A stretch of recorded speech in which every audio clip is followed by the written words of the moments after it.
Lucas, capítulo 1, verso de número 26. Lucas 1, 26.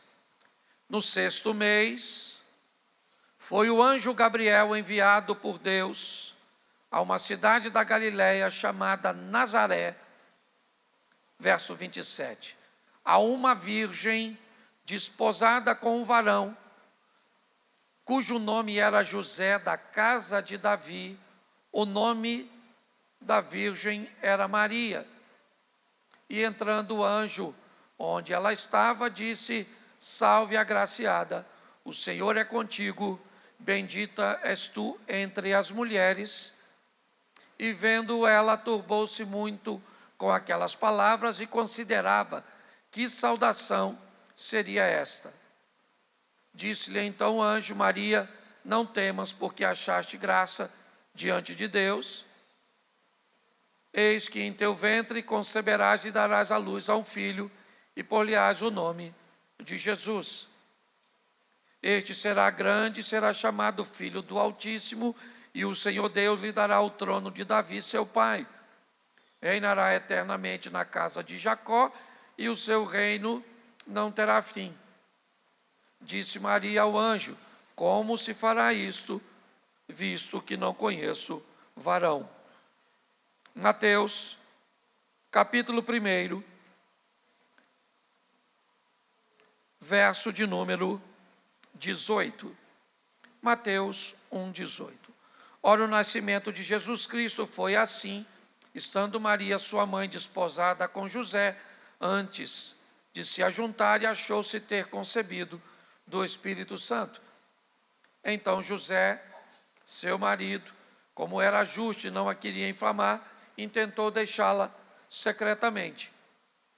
Projetando ele isso, eis que em sonho lhe apareceu um anjo do Senhor, dizendo: José, filho de Davi, não temas receber Maria, tua mulher, porque o que nela está gerado é do Espírito Santo. Feche os seus olhos. Senhor nosso Deus e Pai, em nome de Jesus, eis aqui a tua palavra. Continua falando conosco e usa-me como um canal de bênção nesta hora, em nome de Jesus. Você pode dizer amém?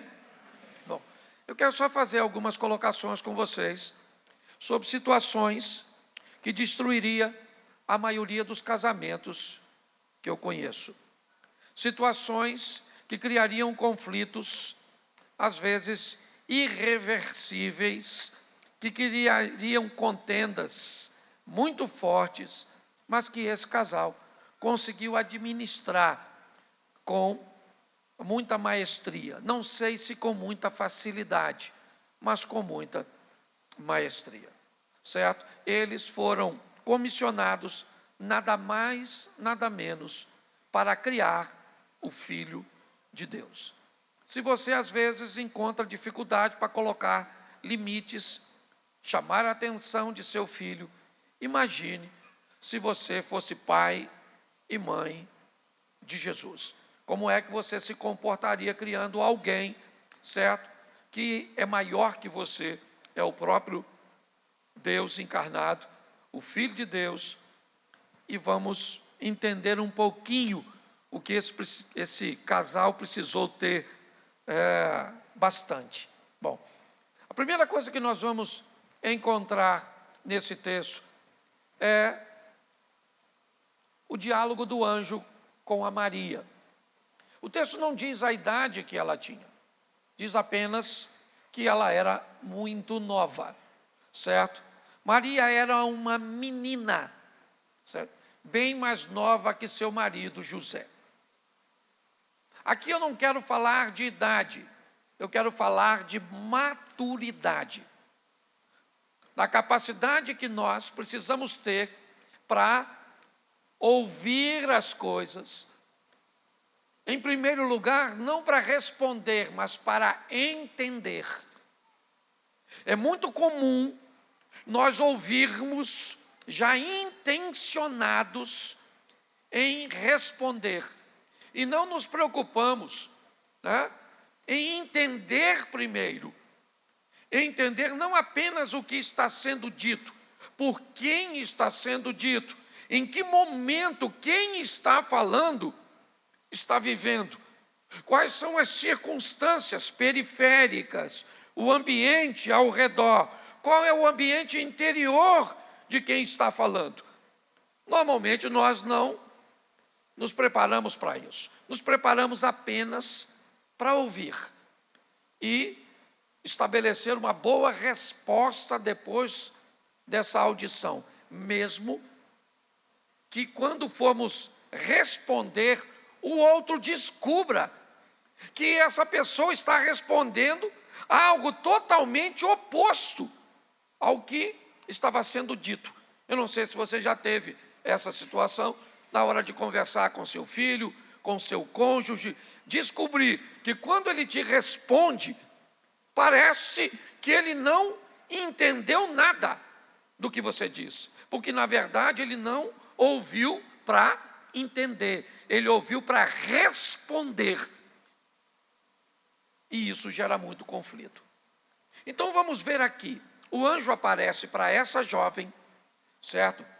Que ela era extremamente nova e, segundo ela mesma, era virgem. Essa não é uma ideia nossa, não é uma ideia da Igreja Católica. Não é. Por mais que as pessoas tentam alegar que a informação, certo, coloque sobre Maria não apenas uma idade muito precoce, mas ela não ser virgem, ela faz questão de dizer: eu não tenho a mínima condições ou condição de ficar grávida por uma coisa muito simples. Eu não conheço homem, certo? Eu não tenho relacionamento sexual. Eu estou prometida em casamento a um homem, mas eu não me relacionei com ele ainda. Então não há possibilidade de eu gerar um filho. Essa é a conversa da Maria com um anjo, certo? Ela está conversando com ele dizendo que ela vai engravidar, e ela rebatendo, dizendo que não há nela condições de engravidar, porque ela é virgem. Então o anjo apresenta para ela outra opção, que Maria não conhece, certo? E pouco entende. O anjo disse: o Espírito Santo descerá sobre ti, certo? E você vai ficar grávida do Espírito Santo. Essa é a conversa, tá certo? O anjo então explica mais uma coisa a Maria. Para você entender, Maria, o que está acontecendo, você fica sabendo agora que Isabel, sua prima, a esposa de Zacarias, aquela que além de ser estéril, ela é idosa, ela já atravessou o período da menopausa, ela está grávida no 6º mês, lá nas montanhas. Isso é o anjo conversando com a Maria, tá certo? Então tá bom. A Maria diz para o anjo: tá tudo certo, que cumpra-se em mim. Então, sendo assim, o anjo virou as costas e foi embora, ok? Assim que o anjo foi embora, a Maria arruma as suas coisas e vai para as montanhas. Vai fazer uma visita a Isabel, ok? A sua prima. Para quê? Maria vai averiguar se Isabel está grávida. Olha a maturidade dessa menina. Conversa com um anjo que explica o que vai acontecer.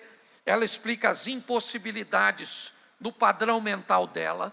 O anjo então leva a conversa para um âmbito espiritual, explica que o Espírito Santo vai engravidá-la, certo? Maria começa a entender se ela vai gerar o Messias, alguém tem que precedê-lo, ok? Então o anjo diz, certo, que sua prima nas montanhas está grávida do 6º mês. Lembra, voz do que clama no deserto, ele prepararia o caminho O anjo começa a explicar a Maria algumas coisas. O anjo vai embora, Maria arruma as coisas e vai ver se o que o anjo está falando é sério.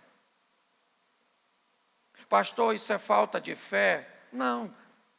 Ela já assumiu sua fé quando botou sua vida em risco, dizendo: eu aceito ficar grávida mesmo virgem.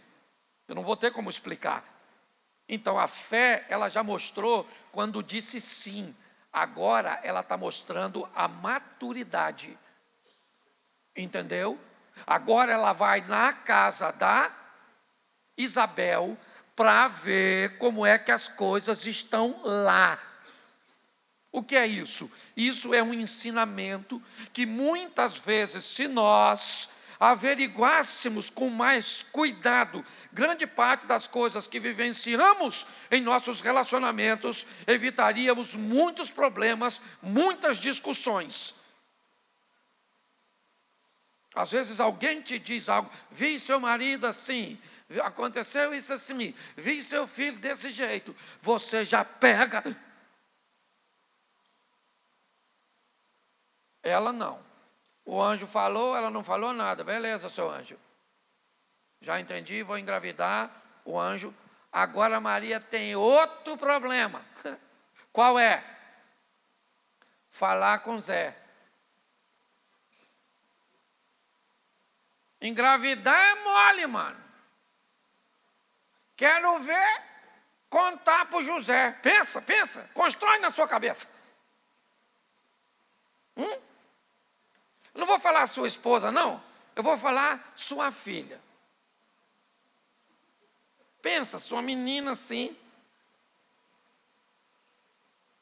16 a 19 anos, fala para você assim: pai, essa semana estava aqui em casa, apareceu um anjo no meu quarto, engravidei.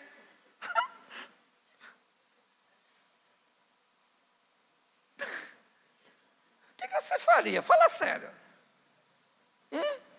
Nossa, que benção. Anjo engravidando. Na Amazônia os botos engravidam, porque anjo não pode engravidar, né? Para pensar. Pensa numa coisa. Eu só quero saber como é que a Maria vai contar para o Zé, porque eu fico imaginando a senhora para contar que gastou 150 no cartão. Já dá um boletim de ocorrência imenso. Tá certo, senhor? Para justificar essa conta. Pensa o B.O. O que aconteceu? Maria não falou. Porque não tinha como falar. Porque tem coisa que não explica. Tem momentos e situações que nós vamos viver no nosso casamento, na nossa casa, com nossos pais, com nossos filhos, que não adianta tentar explicar, porque só vai causar mais problema. Maria falou: vou falar o quê? Um anjo me visitou, engravidei. O Zé vai falar: não vai falar não, ele pensou, vou te mostrar. Conclusão. José, que era um cara experiente, começou a anotar.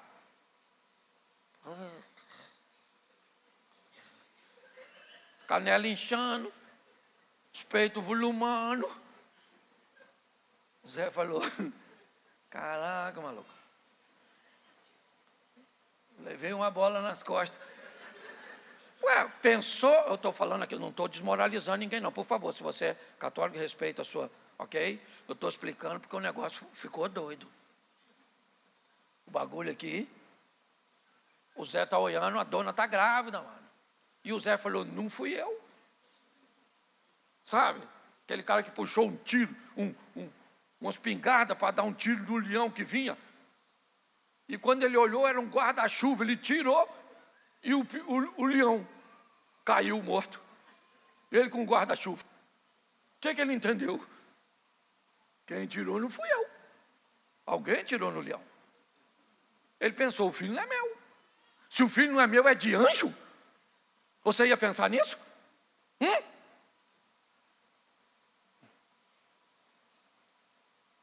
Eu só quero te mostrar a tensão que esse relacionamento dá. E como eles vão resolver essa situação? A Maria ficou quieta. O Zé foi notando, até que ele não teve mais dúvida. Falou, está grávida mesmo. E grávida de quem? De anjo? Não. O Zé falou, eu vou embora. Eu não vou denunciar a Maria. Eu não vou fazer isso. Eu não vou fazer. Se eu denuncio, ela corre o risco de ser apedrejada. Eu vou ficar na minha. Vou embora e a vida que segue. Foi dormir. Não sei nem como é que dorme numa situação dessa. O anjo foi e falou com ele. Zé, acorda. Maria está grávida mesmo. Suspeitas concretizadas. Mas ela não está grávida de homem nenhum, não, rapaz. Ela está grávida do Espírito Santo. Esse menino vai nascer, não é seu, mas é seu, você cria. E pronto. E o Zé acordou. Pastor, o que é isso? Isso é porque esse casamento funcionou. Porque presta atenção, era uma menina madura, apesar de jovem, vivendo com um cara maduro, apesar da idade. Porque a idade não amadurece ninguém. Duas pessoas maduras, idades diferentes, mas a maturidade de Maria para lidar com a situação, aceito, não entendo, verifico, dá certo. Não vou explicar, porque eu não consigo explicar, não há explicação, o José recebe o impacto, ok? Não toma decisões nenhuma precipitada, está tudo certo, ok? Está gerenciando suas emoções, não questionou Maria, não perguntou, não falou de sua, nada. Ele estabelece uma estrutura, eu vou me embora. E nesse ambiente o anjo, já que Maria não explica, o anjo vem explicar a José.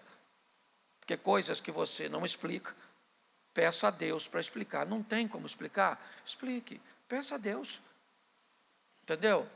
Por exemplo, vou dar um exemplo. Pensa numa das dores mais desafiadoras de uma mulher. Algumas delas, certo? Ver seus filhos se casar, ir embora, partir. Isso é doloroso demais para algumas mulheres. Imaturidade. Mas é doloroso, elas estão sentindo dor, porque agora são menino, vai embora. O menino já tem 30, já está fazendo hora extra nessa casa, certo? E a senhora deve ser mãe de Peter Pan. O que acontece é o seguinte, o menino, eu vejo isso. Na verdade, o que as mulheres pensam é o seguinte, o homem que eu queria que fosse embora está ficando. O homem que eu queria que ficasse está indo embora. É mais ou menos isso. Tá certo? Então tem que ter maturidade para encarar determinadas coisas. Então uma sogra madura, o que ela falaria? Se fosse madura? Minha nora, chega aqui.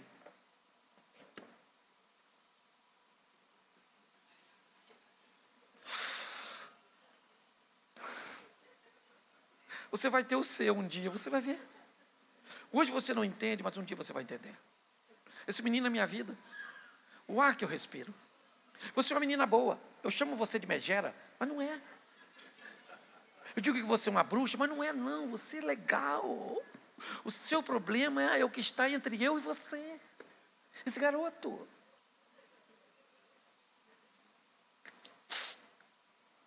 Não podia ser assim? Então não leva ele de uma vez, não. Vamos fazer guarda compartilhada. Me ajuda. Não seria legal, sim ou não? Mas a imaturidade faz com que, às vezes, uma se torne inimiga da outra. Imaturidade. Porque tem coisas que, às vezes, não dá a dor de uma sogra, às vezes, ao perder. É um negócio difícil, a dor do ciúme. Eu já falei isso aqui, eu era tão ciumento, eu já quase acabei com o meu casamento, mas pensa num cara ciúme. Eu tinha ciúme dos filhos. Uma vez, eu fui numa festa, e todas as vezes que eu for, eu vou abrir meu coração aqui, eu já falei uma vez, se eu fosse numa festa e tivesse um homem mais bem vestido, mais bonito que eu fingia que estava passando mal para ir embora. Fingia. Eu era dissimulado, fingia. E não era difícil ter uma pessoa mais bonita que eu. Era a coisa mais fácil de ter no ambiente. E eu tinha, hoje eu posso falar, eu estou curado dessa mazela, mas eu tinha, certo? Mas eu era o hiper, super, mega, power, ciumento. Aí uma vez eu fui numa festa com ela, e ela foi no banheiro, e a minha cabeça falou que tinha um outro homem lá, dentro do banheiro, e ela estava demorando, irmão. Falei, agora que eu vou pegar essa vergonhice, eu vou pegar é agora. É porque é uma dor que às vezes você não explica, você não tem controle. Você vai precisar de maturidade. Aí eu falei, quer ver? E eu vou justificar, vou falar que eu estou com vontade de ir no banheiro, ela não vai nem suspeitar. E eu vou pegar agora. Fui para a porta do banheiro. E ela está demorando. Eu falei, a hora que... não vou arrebentar, é tudo. Ela abriu a porta. Ela falou, cara, eu falei, eu estou com vontade de ir no banheiro. Menino, eu entrei no banheiro, não tinha ninguém. Mas sabe o que a minha mente falou? O cara saiu nu basculhante. É só para você entender, às vezes a dor é um negócio, as pessoas fazem, ok? É difícil de explicar. Só quem já passou por situações, e dentro, às vezes no momento de fúria, de dor, certo? Que você está descompensado, o negócio, falta de maturidade. O Zé controlou isso. E o anjo foi lá e falou, Zé, segura a onda. Maria maneira, pode casar com ela. Mas foi difícil, foi ou não foi? Sim ou não? Isso aí. Aí o Zé casou. Mas também pode fazer sexo não. Ele falou que ele não conheceu a Maria enquanto Jesus não nasceu. Eu gosto desse relacionamento, que é um relacionamento maduro, certo? Que entende a importância do sexo, que é Deus que criou, então não tem pecado nenhum. Tá certo? Quando se faz dentro dos padrões morais do Senhor, mas não fez, eu não vou mexer nisso aqui, porque esse é um assunto mais delicado. Mas aí a Maria está para dar a luz, já está para 8 para 9 meses. O tal do César Augusto lá, mandou fazer um censo, uma contagem, onde cada um tinha que contar na sua cidade. E aí agora vem outro problema. A Maria está para dar a luz. E o José precisa ir preencher o censo. E agora? O José resolve, quem preencheria o censo era só os homens, não seriam as mulheres. Então Maria não precisa, até porque ela não precisa ir para Belém, ela é natural de Nazaré. Mas o José vai levar Maria. Grávida de 8 para 9 meses. Não era melhor mandar a Maria para casa da mãe dela, sim ou não? Sim ou não? Para ganhar o bebê em segurança, tranquila, com conforto. Mas não, o José falou com a Maria, Maria, eu vou lá em Belém, vamos embora? Maria falou, vão. Pensa numa viagem desgastante. Demorou mais, porque o jumento tinha que ir só de primeira. Pensa. Ai, Zé. Nossa, quero ir no banheiro, Zé. Zé, não está dando falta de ar aqui, Zé. Nossa, era desconfortável, sim ou não? Sim ou não? Mas às vezes o seu casamento coloca você em situações desconfortáveis que você tem que aprender a conviver e a vivenciá-las juntos. O José não precisava levar a Maria. Às vezes tem tarefa, eu falo isso. Hoje a gente tem tarefa, às vezes, que são complicadas para fazermos junto. Porque um gosta de ir, o outro não. Por exemplo, a casa de sua mãe. Às vezes é um ambiente, às vezes uma festa de amigos. Os amigos são dele, a senhora não tem nada, a senhora nem roupa tem para ir. A senhora não conhece mulher nenhuma que vai estar lá. Então a senhora quer ir? Não. Ele faz uma alinhadura, vamos, é importante sua presença. Não gosto, ninguém está perguntando se a senhora gosta de ir. Tem. Acompanhar o marido, não tem que ir sempre, mas não pode ir nunca. Não ir nunca. De vez em quando tem que aparecer, igual fantasma. Para a pessoa saber que esse homem aí tem dono. Se a senhora tem um homem, não deixa esse homem aparecer sozinho, não, que não volta mais para casa, não. Não tem mais homem, não. Os homens estão sumindo tudo. E todas as vezes que um homem está dando baixa, ele leva outro com ele. Ainda tá, o negócio está complicado.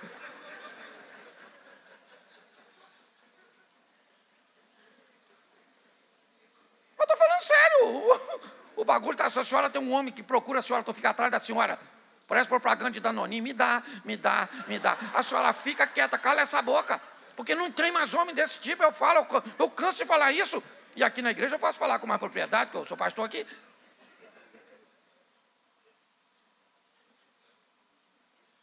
Ué, mas é sério? Então tem tarefas que são desagradáveis. E quando alguém está exposto, quem é mulher que não gosta de passar roupa, levanta a mão. Não gosta de passar roupa. Pode levantar bem alto assim. Não gosta de passar roupa. Isso. Se a senhora, o marido olhou, ela gosta? Não. Ela vai passar?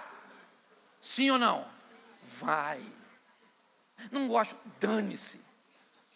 Vai passar e vai passar. Agora, um homem que tem uma mulher que não gosta de passar, o que ele deve fazer? Regra número 1. É algo ruim para ela, sim ou não? Sim ou não? Ela é obrigada a gostar? Não. Talvez ela goste de lavar louça, mas não gosta de passar roupa. Mas tem que fazer. Então, o que você faz? Nunca dê mais de uma peça para passar. Só se for para compor, calça e camisa. Nunca dê duas para você decidir. Decida antes, maluco. Se tu der 2 camisas, ela vai olhar para saber se você é aquele cara do se multiplica. Você não tem só um tórax, então é uma. Então, outra coisa, nunca entregue na mão. Senão você vai se deparar com uma feição, uma expressão ruim, porque a pessoa não gosta. E não tem que gostar. Então o que você faz? Pega o que quer. Você já sabe. Pega a blusa e a calça. Vai lá na tábua de passar. Coloca. Sai de perto. E avisa, querido, eu vou precisar de passar 2. Está lá. Outra regrinha. Nunca passe por perto para nada, enquanto ela estiver passando. Porque tem gente que às vezes, vai lá. Posso passar aqui? Pode passar aqui? Ela olha com ferro na mão. E diz, eu vou marcar esse bezerro. É na verdade? Outra coisa, depois que terminou, durante, nunca faça uma brincadeirinha. Quebrou sua mão? Vou quebrar a sua cara. Você consegue entender? O nome disso é maturidade. Gente, eu gosto porque ele queria levar Maria provavelmente, não, mas ele levou? Sim ou não? Então tem coisas, eles foram juntos. Era desagradável, Maria também poderia dizer, não vou para a casa de mamãe. Maria falou, vamos lá, Zé, vamos lá. Vamos embora, foi devagarzinho. Quando chegou, outro B.O. Só tem problema aqui esse casamento. Não tinha mais lugar para hospedar. O Zé não foi no negócio do Airbnb. Ele não reservou, não. Não reservou, não. Se a senhora, eu fico imaginando, se fosse a minha mulher. Nós vamos ficar onde, Cláudio? Não, vamos ficar aqui, em qualquer lugar. Vê onde é a sua cova. É na verdade? Eu acho isso um barato. Chegou, estava tudo lotado, não tem onde ficar. E pronto, e não tem onde ficar, meu irmão. Foi sempre assim, sim ou não? Não, era uma situação pontual.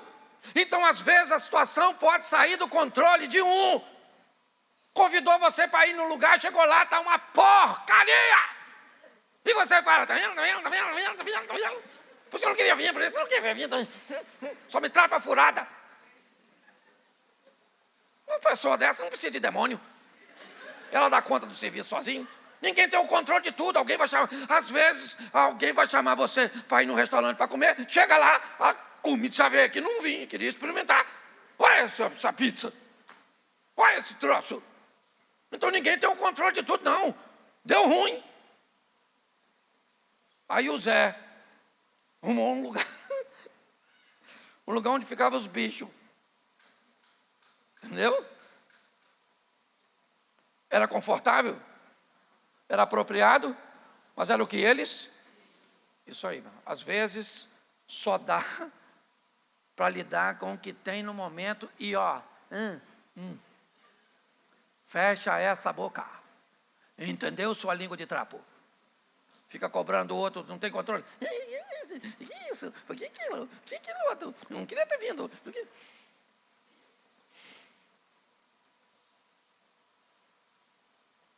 Está lá, quando de repente o esperado acontece. O que é? Maria entra em trabalho de parto. Agora que eu gosto. Quem vai fazer o parto da Maria? O Zé.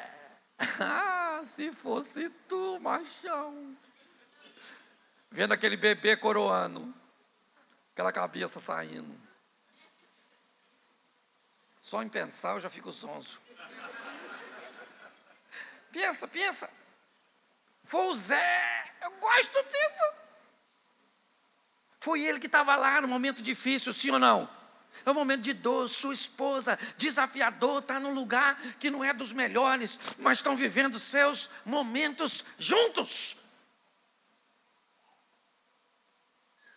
Jesus nasceu. José vai lá, corta o cordão umbilical, pensa. E está lá.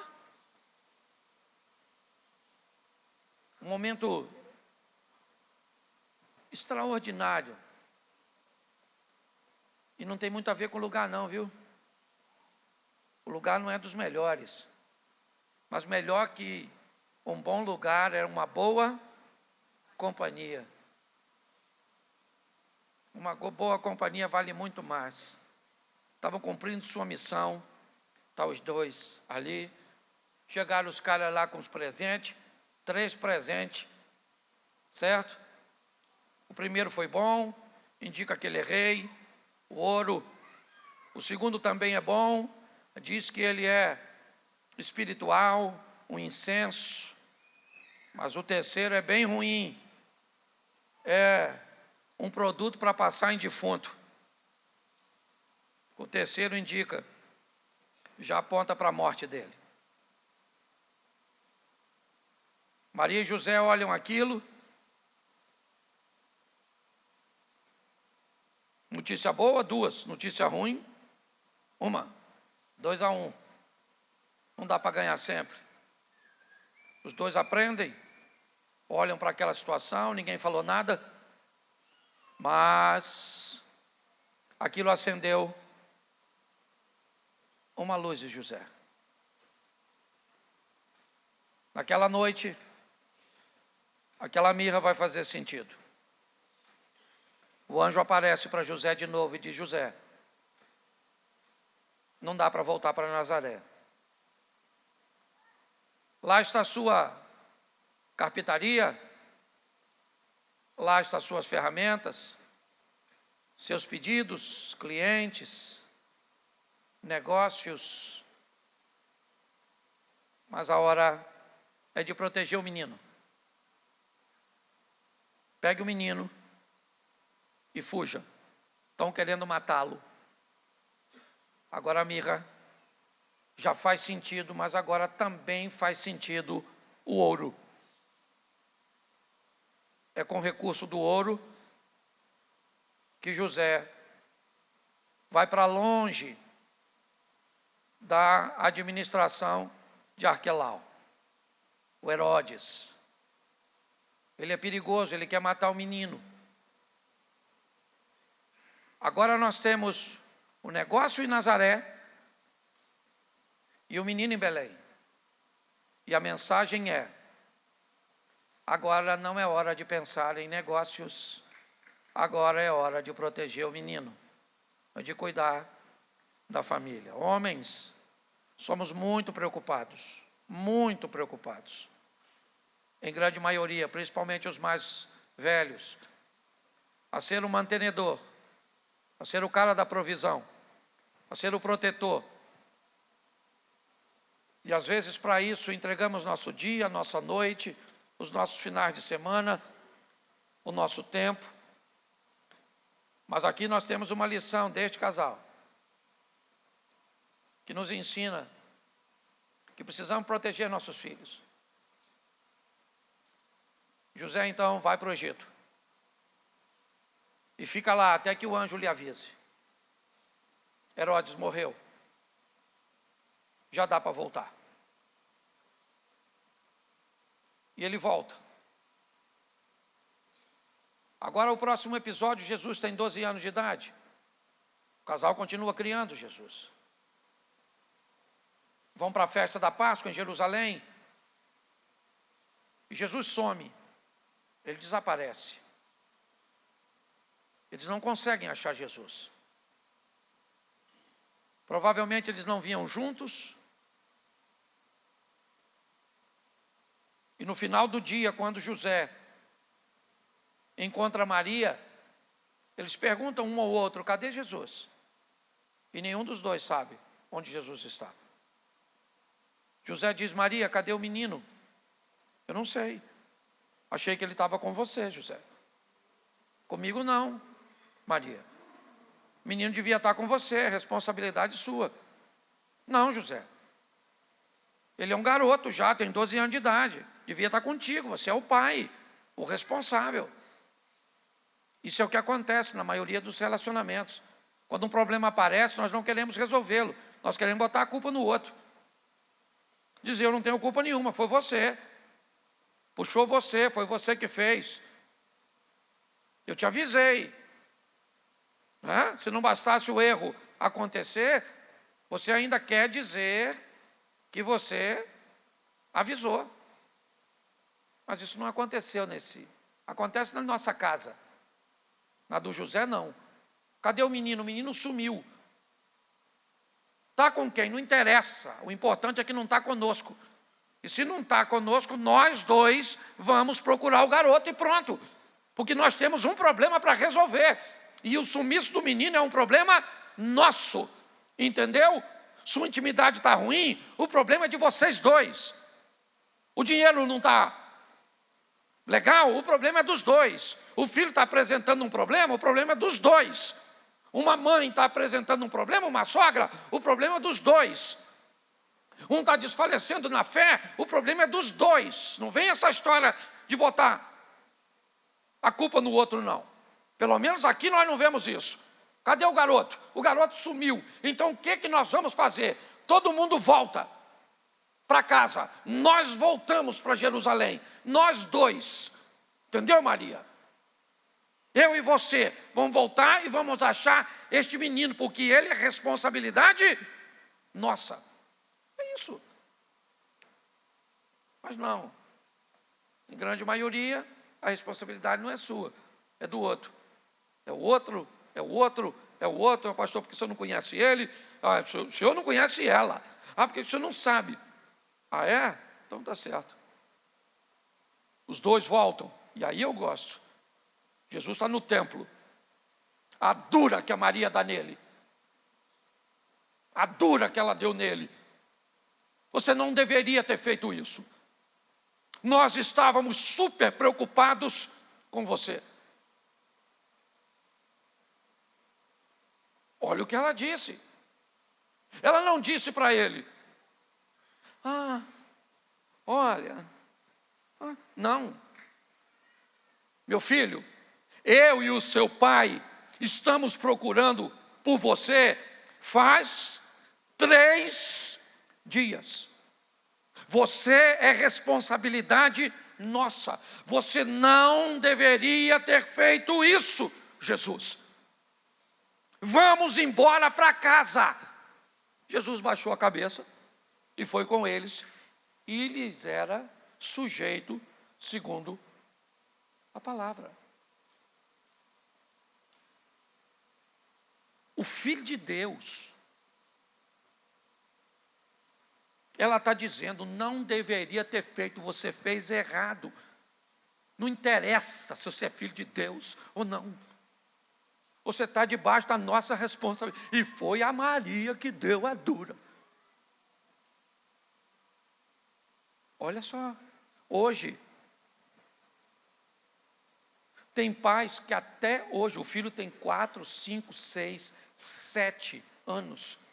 O pai ainda não conseguiu explicar a ele o protocolo de uma igreja, o protocolo de uma festa, o protocolo de um restaurante. A criança não sabe. Não sabe. Grita onde não pode gritar, bate as coisas onde não se pode ter barulho, mexe onde não se pode mexer. Por quê? Ah, não. Está aqui, ó. Deus sabe a quem entrega seu filho. Não deveria ter feito, Jesus. Pega as suas coisas e vamos para casa. E pronto, ó. Porque nem orar eles podiam. Porque pensa, como é que ora para falar com Deus que o filho dele sumiu? Nem sei como é que é isso teologicamente. Senhor Deus, esse menino que é o Senhor, que o Senhor deixou aqui, sumiu. Não. E sabe o que é mais legal? Como foram discretos.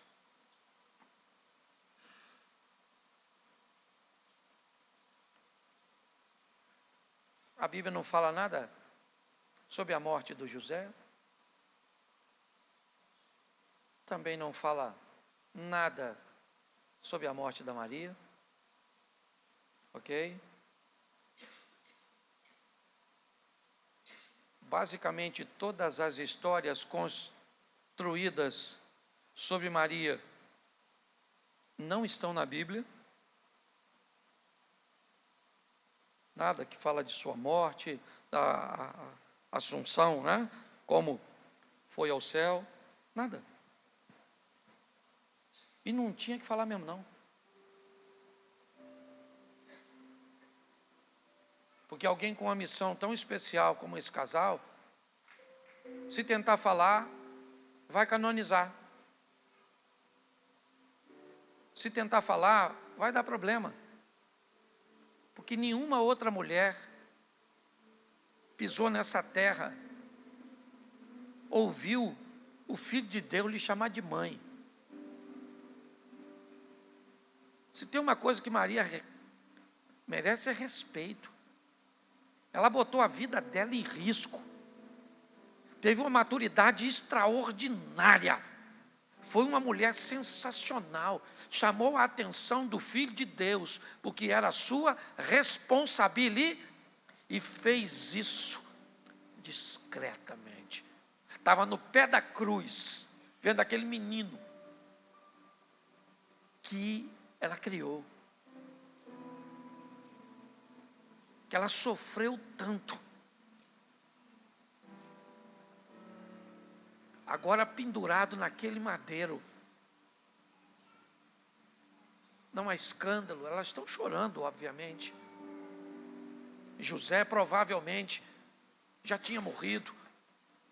E mesmo se tivesse vivo, a Bíblia faz questão de não mencionar a sua presença. Porque problemas nossos, nós resolvemos entre nós. Aqui ninguém tem família perfeita não, meu irmão. Aqui o pau quebra. Assim de gente, ó, chegou aqui no segundo casamento, porque não conseguiu manter o primeiro. E eu não posso mudar o passado de ninguém, mas eu posso influenciar o futuro das pessoas. Essa é a verdade. Então nós vamos aprender hoje, com este casal, com a discrição, com a responsabilidade, com a parceria, com a maturidade, para que Deus nos dê condições de levar nosso casamento adiante. Para que Deus nos dê condições de criarmos filhos, para que o nome do Senhor seja glorificado. Onde eu estava, irmão? O copeiro, é no copeiro que nós estamos na Copa? Pois é. O copeiro esqueceu do José. Esqueceu. Mas pastor, como ele pode esquecer de um cara igual José? Pois é, querido. Como é que as pessoas podem esquecer o que você fez? Como é que as pessoas podem ser ingratas com você? Foi isso que aconteceu?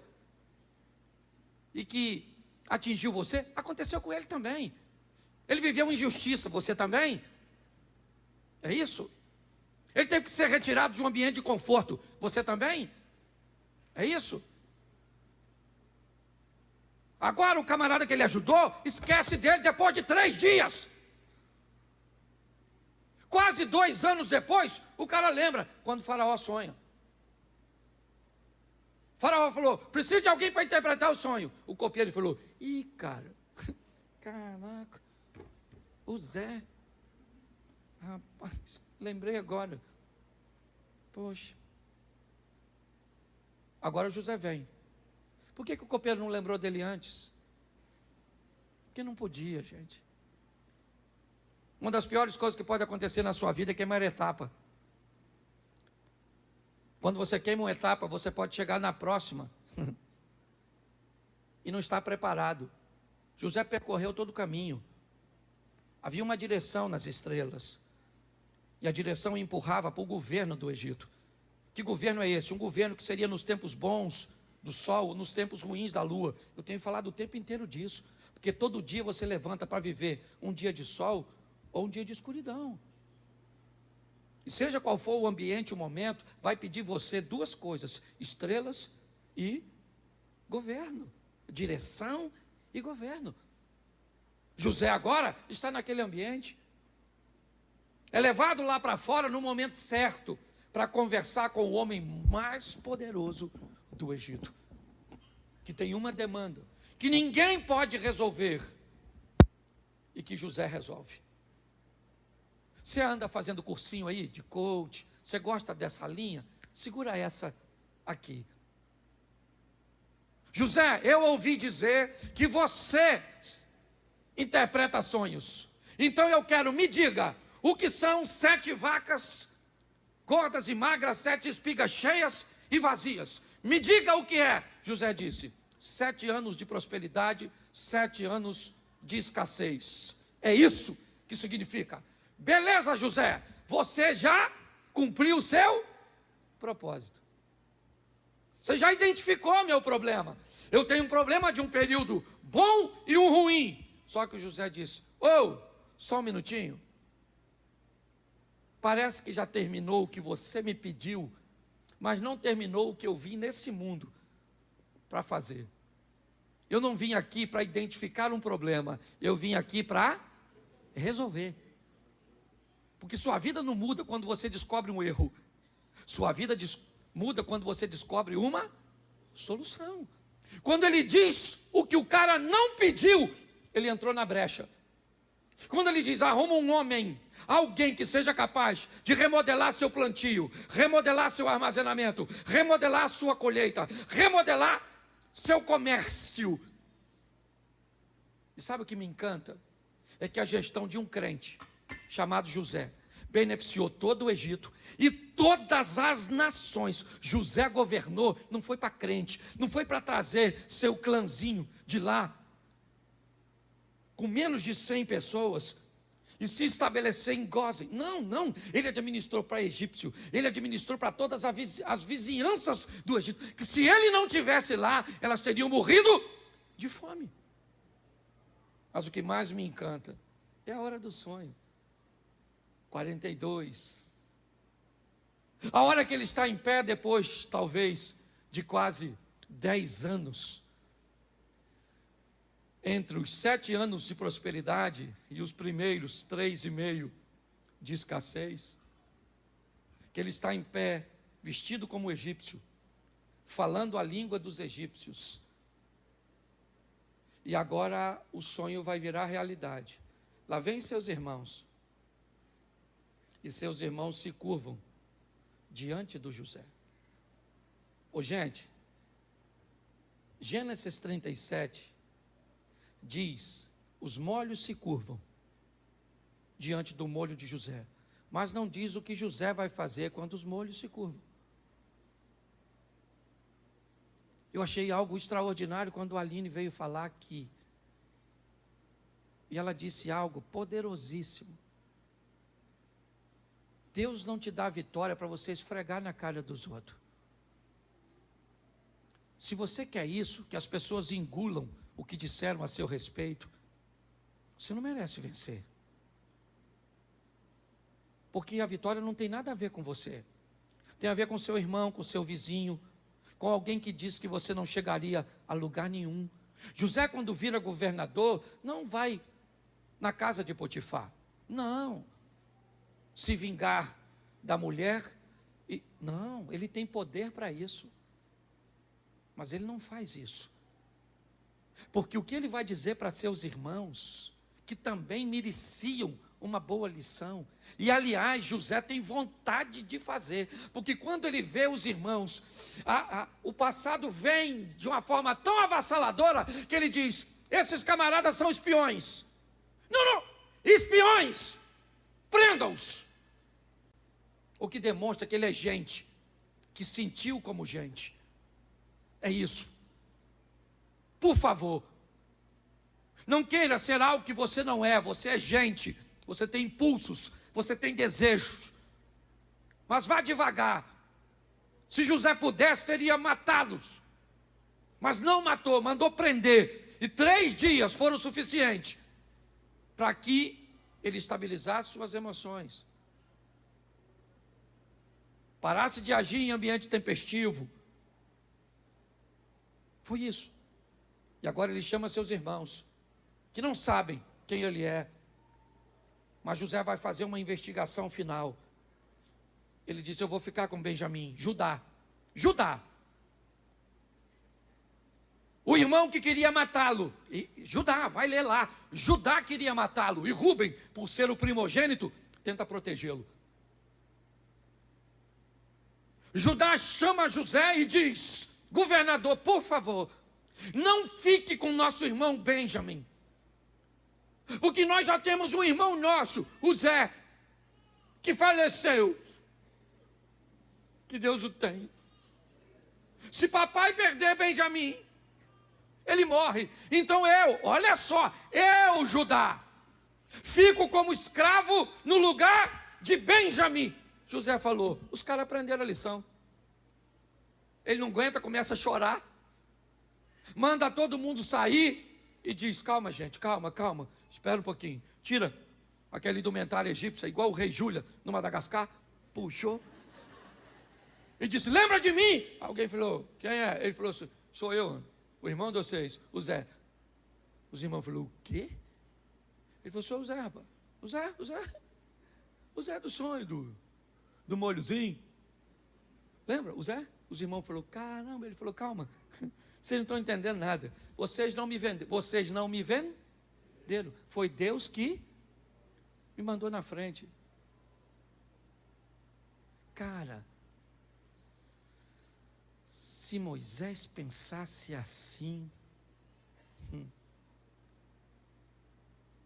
se Sansão pensasse desse jeito, se Davi olhasse para Batseba e fizesse o que José fez com a mulher de Potifar, as coisas seriam diferentes. Mas sabe por que ele fez? Porque ele era melhor que todos eles. Porque ele era um protegidinho de Deus, e Deus gostava muito dele, e deu a ele forças para vencer o que os outros não conseguiram. Não. Ele viveu porque resolveu viver. Sabe o que José falou? Quando vocês saírem daqui, porque eu sei que vocês vão sair, eu vou estar morto. Mas levem meus ossos com vocês, porque nem meus ossos eu quero aqui dentro. Eu não sei se você já parou para pensar, mas 2 filhos de Jacó ficam sem tribo. Levi, me ajude com o outro aí. Quem foi que ficou? Os levitas? E me ajude, que eu não lembro, não estou perguntando de bobeira não. Falhou a memória aqui. Não. Isso aí, Benjamin. Isso. Certo? Mas entrou. Não, me ajuda aí. Não. Hein? Não, mas tem 2 filhos que ficaram sem. Depois vocês procuram. Mas entraram os 2 filhos de José. Efraim e Manassés. Um eu sei que é Levi, agora eu não lembro quem é o outro de Jacó. O cara botou os 2 filhos nas 12 tribos. É só para você entender. Pastor, o que o senhor tem buscado falar para a gente? Vida. A vida está te esperando com vida, com ações. É isso. Esse cara viveu coisas extraordinárias. Não foram fáceis. Se você notar, os irmãos de José voltam para a vida dele. Os mesmos caras que Deus tirou lá atrás, agora cabe na vida dele. Muitas vezes, a vida te tira de perto de pessoas que não cabem para você naquele momento, mas depois cabe lá na frente. É outro momento da sua vida. A sua vida está esperando por você. Por você. Pegue isso. Coloque isso. E você vai ver que aí o capítulo 42 vai chegar. José, pois, era governador. Por quê? Porque sonhou com sol e lua, astros de governo. Porque seguiu as estrelas. Qual era? O caminho. O caminho que passava pela cova, o caminho que passava pelo mau exemplo dos irmãos, o caminho que passava pela fúria de uma mulher renegada, o caminho que passava pelo esquecimento de um ingrato, o caminho.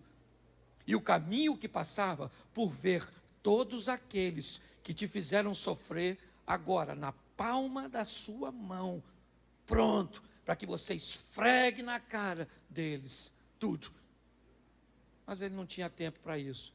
Foi viver o que Deus tinha para ele. Saia daqui para viver o extraordinário. Ou viva de forma medíocre. Talvez até mediocremente você vai para o céu. Mas busque viver o incrível, o extraordinário. Eu vou fechar falando algo aqui com vocês. Até passei do horário, não sou muito de passar nesse primeiro culto, mas escute só. Tem 6 meses que eu estou tentando, um pouquinho menos eu estou atrapalhando essa mulher, dividindo um carro com ela. Eu vendi 2 carros para tentar comprar um. E quase 7 meses com essas questões da China, para conseguir um chip para liberar o carro. O carro foi liberado essa semana, mas faltava R$59 mil para quitar o carro. Eu já estou pagando a prestação de um carro que eu comprei para a gente, e eu falei com Deus: Senhor, não vou falar que não tem condições, mas falei: Deus. E essa semana, um camarada me deu uma oferta para pagar o carro. Eu vou falar uma coisa para você.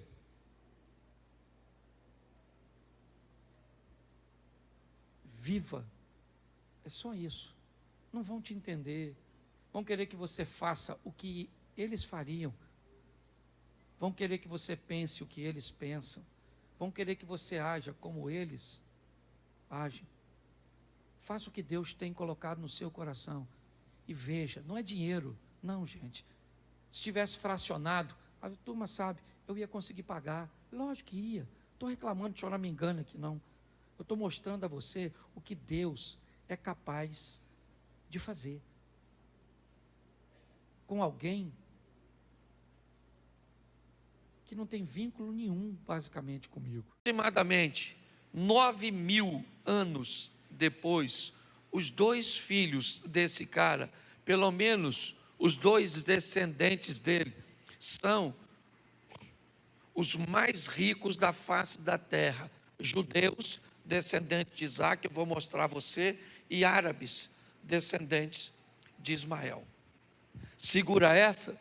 Se continuar do jeito que está, a Europa já já será toda muçulmana.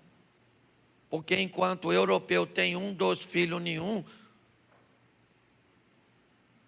eles chegaram lá e estão tendo de 5 a 7. Já tem país que não muda mais, você sabe que há um índice que mostra tudo isso. Mas aí eu comecei a me perguntar, eu falei, cara, que pai é esse? Que pai é esse que pega seus 2 filhos e consegue colocar seus 2 filhos numa classe, primeiro, 2 monoteístas, que só adoram um Deus, que no fundo acaba sendo o mesmo, porque Jeová, certo? É o mesmo Alá, só visão distorcida, né? De um para o outro. Tudo que nós pensamos ser sobre Isaac, eles pensam ser sobre Israel. Eu estava nos Estados Unidos pregando numa igreja e tinha o pai de um amigo que ele é muçulmano, mas ele foi na igreja para me ver pregar, e eu falei, cara, eu vou pregar sobre Ismael. Preguei sobre Ismael, preguei sobre Isaac, preguei, ele falou, meu filho, você pregou muito bem, só que está errado. O filho da promessa é Ismael. Ele que é o primogênito, que ele nasceu primeiro. Você sabe o que é primogênito? Eu falei, sei, senhor. O que nasce primeiro, ele disse que qual que nasceu? Isaac ou Ismael? Eu falei, Ismael. Então ele falou comigo, então qual é o primogênito? Eu falei, Ismael. Mas depois eu falei, isso aí é outra coisa, deixa quieto. Mas não discuti com ele. Mas só para você ver que quando o assunto é adoração, a turma, ele sabe. E aí eu fui dar só uma olhadinha para ver se eu consigo usar alguma coisa com os meus 86 anos de idade. Diz que velho não sabe criar filho. Abraão é uma lição. Você já ouviu falar isso? Que casal velho não deve ter filho porque fica bobo. Os meninos fazem dele gato e sapato. Conhece alguém? Pois é, Abraão é uma lição para esses troços. Certo? Então preste atenção. O que fez desse cara obter sucesso com seus filhos? Isso aqui para mim foi libertador. Coloca para mim Gênesis, capítulo 17, verso 20. Olha só. E quanto a Ismael, também te tenho, eis aqui o tenho, e falo-ei, multiplicar grandissimamente, 12 gerará, e dele farei. Você sabe quem está falando isso? E quanto a Ismael, isso é um bate-papo entre Abraão e quem? E quem? E o que Deus disse no início do texto? E quanto a Ismael, também te tenho. Escute só. Olha só. Você sabe por que o filho desse cara é um sucesso?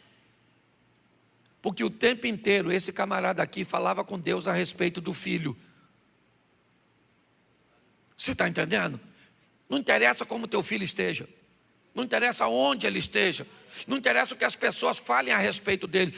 Pai, nunca pare de falar a respeito de seu filho com Deus. Entendeu? Seu filho está louco, usa droga, está esquisito, está não sei o quê. Não sei, seja ele menino ou menina, você tem que estar lá como pai. Parece que isso é obrigação de mãe só.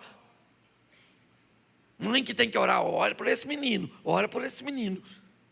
Não, você que é pai, rapaz, você tem que ir lá, entrar no quarto dele. Não precisa entrar quando ele está. Pega aqui um pouquinho a vez de um óleo ungido. Ou então pega o óleo lá na sua casa e ora. Entra lá no quarto dos seus filhos, pai. Aquela figura paterna, macho. Talvez nem tanto. Entra lá, pega um óleo, passa no travesseiro e fala, Senhor, aqui vai deitar aquele menino. O senhor sabe o que passa na cabeça daquele garoto. Doido de pedra, mas é meu. Essa menina minha esquisita, não sai do quarto. Parece, não é? Isso. Ele está dizendo, Deus está falando com ele, não se preocupe com Ismael, porque eu também tenho te ouvido. Isaac, tá certo? Vai ser extraordinário, mas esse camarada aqui também é fantástico. Quando nós olhamos, e um dos motivos pelos quais, está aí, ó, também tenho te ouvido. Abraão, tudo que você falou comigo, toda a sua preocupação, tudo isso, está tudo certinho, fica tranquilo, porque eu vou botar para quebrar na vida do... Ele viu, sim ou não? Ele viu o Abraão?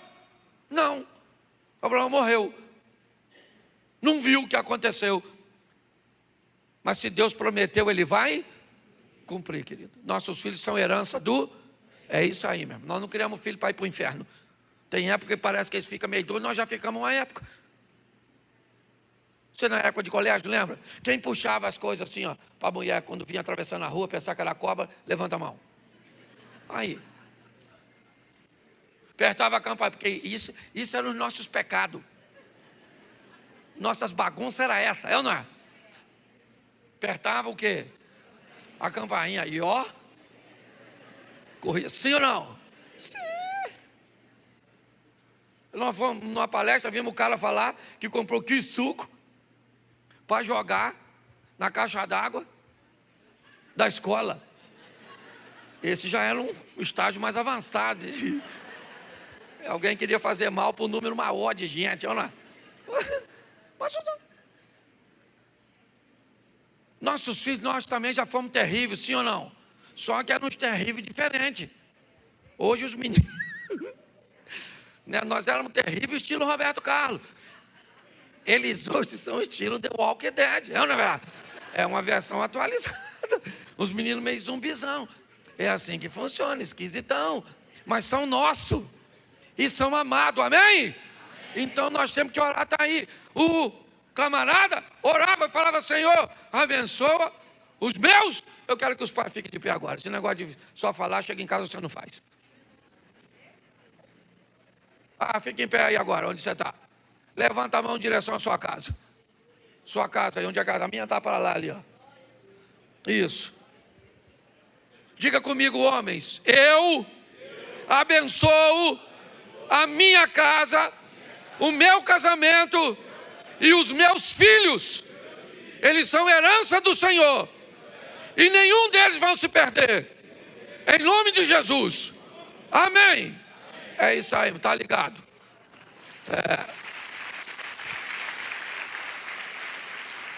Então, um cara que fala com Deus, não interessa o tamanho do seu filho, pode ser um pirralhinho.